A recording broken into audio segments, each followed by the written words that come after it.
Hey, what's up, everyone? I'm going to be talking about observing the mind, and especially in relation to not getting things done, not doing things that you should do. And you know, most people, when they're doing when they want to do something, they're not doing it. They use discipline. Or they don't, and then they don't do it, and then it builds up, and there's a massive conflict and stress until the point where it's so uncomfortable that you do it. But then that just becomes a hamster wheel cycle of you do it for a little bit and then you don't. And I know that because I have a mind just like everyone else. So I'm going to just go into that in a little bit of detail. And the reason why we do that is to free ourselves from it. So the outcome is that we get things done. Or if we say we're going to do something, we do it. Okay. If that sounds interesting, please subscribe. It really helps my channel, and like the video. Subscribing is you'll get a notification every time I do a new video, so keep you up to date, especially if you're interested in getting free from the suffering that we all have, and free from our behaviors that control us. So if you're interested in freedom, this is just right up your street. So If you observe closely your thinking, and this is what I do, I sit in the office and I just stare out the window watching my thinking. So that's meditation. Meditation is understanding the self. So I like to think of the mind being like software. And so on a side note, on every morning, I want my physical intelligence to be as strong as my mind. And so the mind is this software of conditioned behaviors and programs that were created when we were young. They're the ones that are damaging us. They're the ones that are glitchy because they're created at a very young age without context. And so, but they run everyone. If you pretty much every documentary you watch on Netflix, you can see the patterns of hamster wheels that are playing and controlling people. So everyone is controlled by their mind.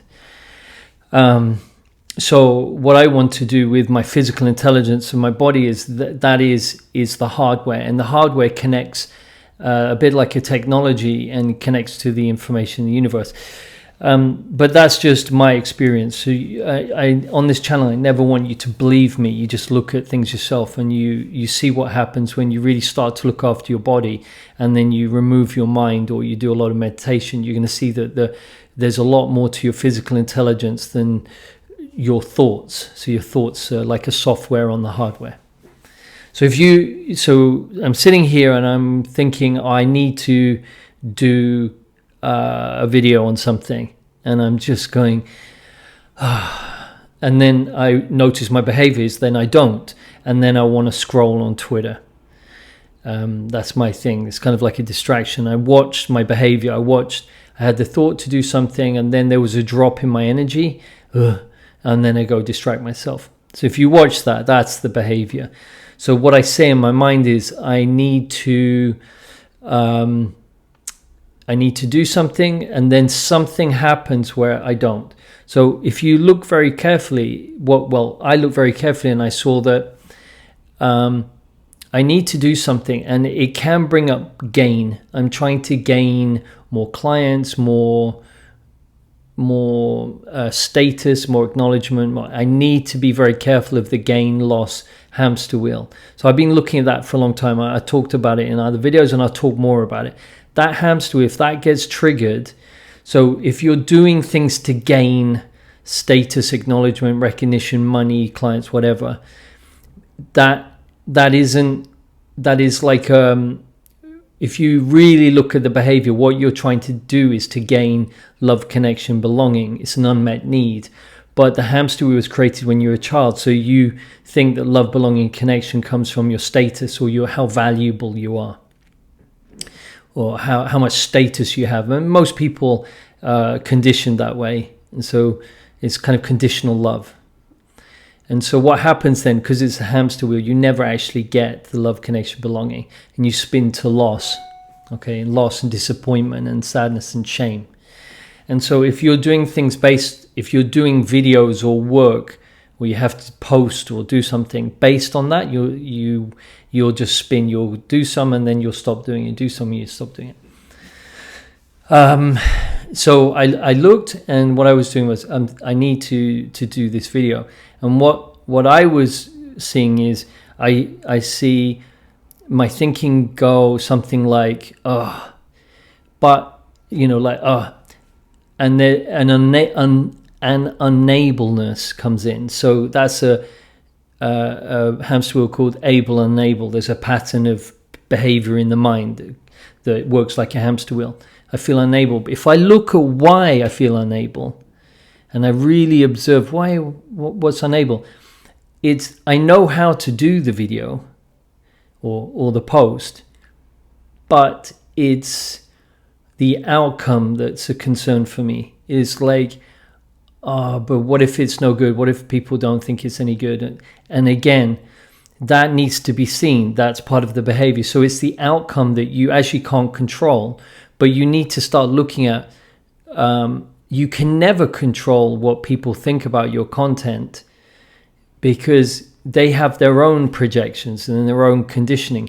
So I could do something really good. And I saw it because recently I was in Latvia, and after the talk, I had people came up to me and go, "Oh, that was the most amazing talk.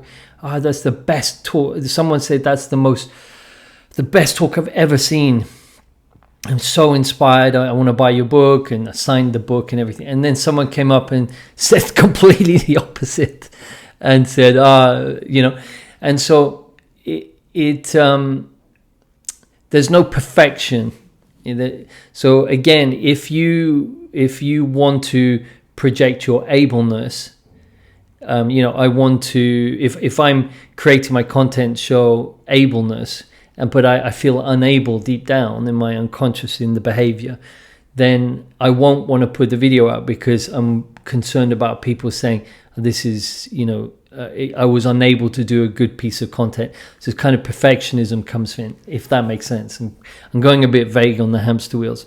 So just coming back to the basics is, I watch my behavior like I was thinking, I need to do this content.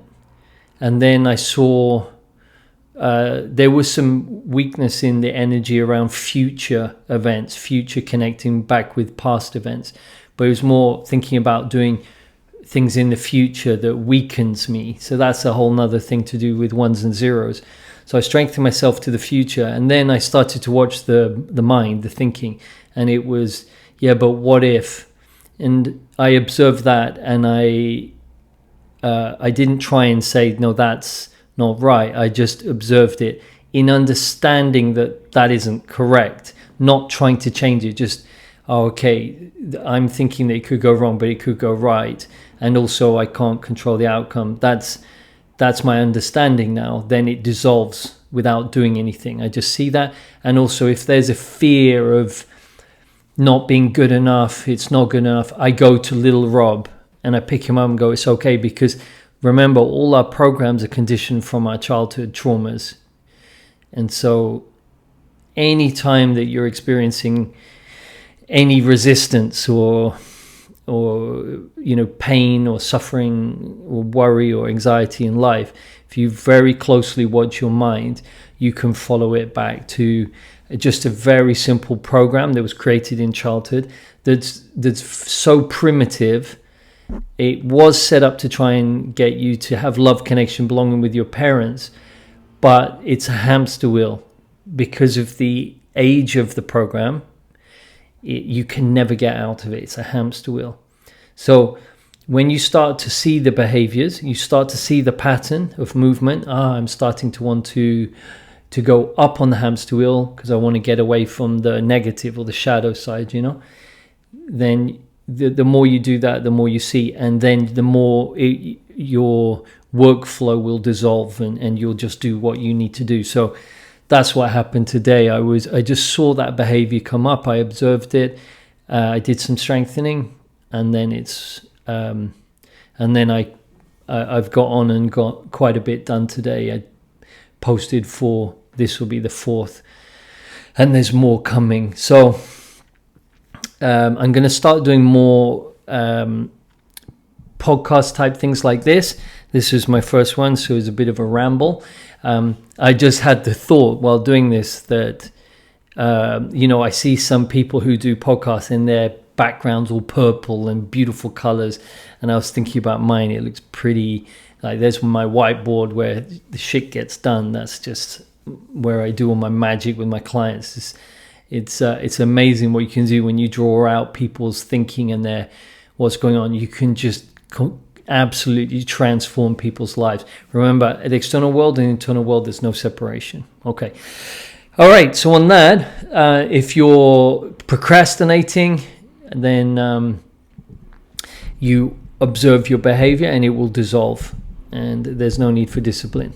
All right. Have a great day, and love to hear your comments or any questions, and I can answer them in other videos. Thanks so much, everyone. Bye-bye.